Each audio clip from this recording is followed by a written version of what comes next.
One of the things that's become apparent to me in the last couple of weeks is, in speaking to my clients, is the fact that because we've had to spend so much time together, we've become more aware of some of the dynamics within our relationships.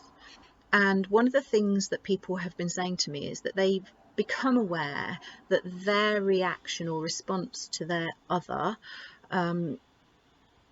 largely follows a pattern, and they know what the outcome is going to be.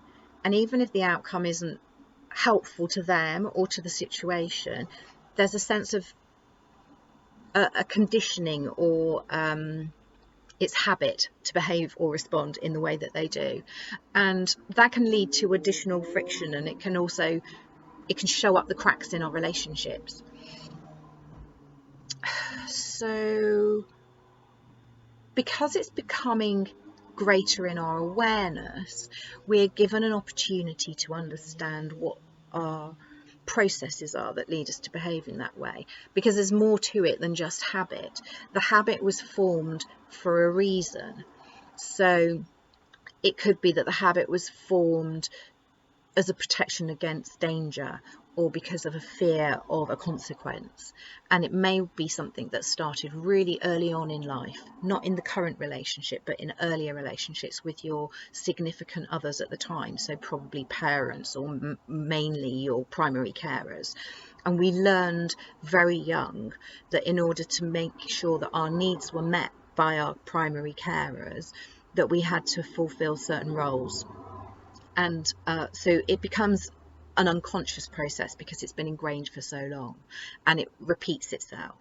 When you wake up to that, when you realize and recognize that repetition of your behavior, you're given an opportunity to change the behavior.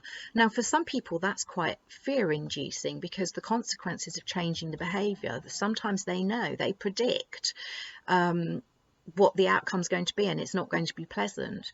But what I want to say to you is that if you're anticipating a certain outcome, you are more likely to elicit that outcome, and you're more likely to deliver what you deliver in the words that you speak or the behaviors that you give, that outcome that you're anticipating. And this brings us back to the whole story of believing and manifesting what you believe, and what you believe creates your reality.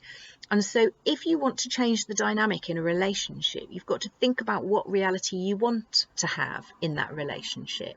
And so if you want to have better communication, more physical contact, more interesting conversations, etc., or more shared interests,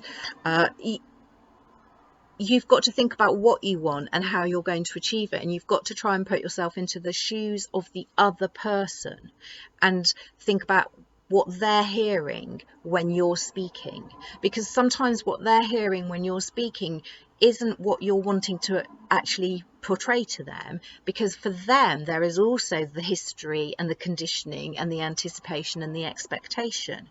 So when we stop all of that and go back to thinking about what we want the outcome to be, and I know I've spoken in the past about detaching from outcomes, but I'm also talking about manifesting your beliefs and making your beliefs the reality. So there's a balance that needs to be sought between the two. And in this situation, we're talking about an improvement, bringing a relationship to a better place, and therefore bringing ourselves to a better place. And so to that extent, outcome is important. So think about outcome, think about the perspective from the other person's point of view, what their fears might be, what this might trigger in them. Does it trigger defensiveness? Does it trigger a sense of rejection or abandonment?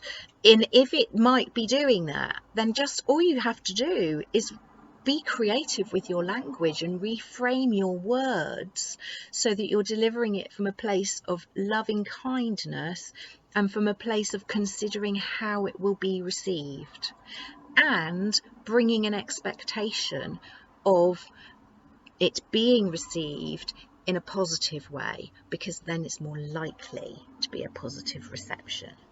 So I want to offer that to you today as a way of looking at some of the difficulties that you might be experiencing in your relationships whilst in close proximity, or whilst living in these uncertain times, and I want you to think about it, or I invite you, I rather say, invite you to think about it from a perspective of kindness and patience, both for yourself and for each other. And I want to congratulate you, if this is what you're going to do, that you're looking to use this time to improve relationships and bring them to a better place. So for now, just be. And be kind and be patient to yourself and to others.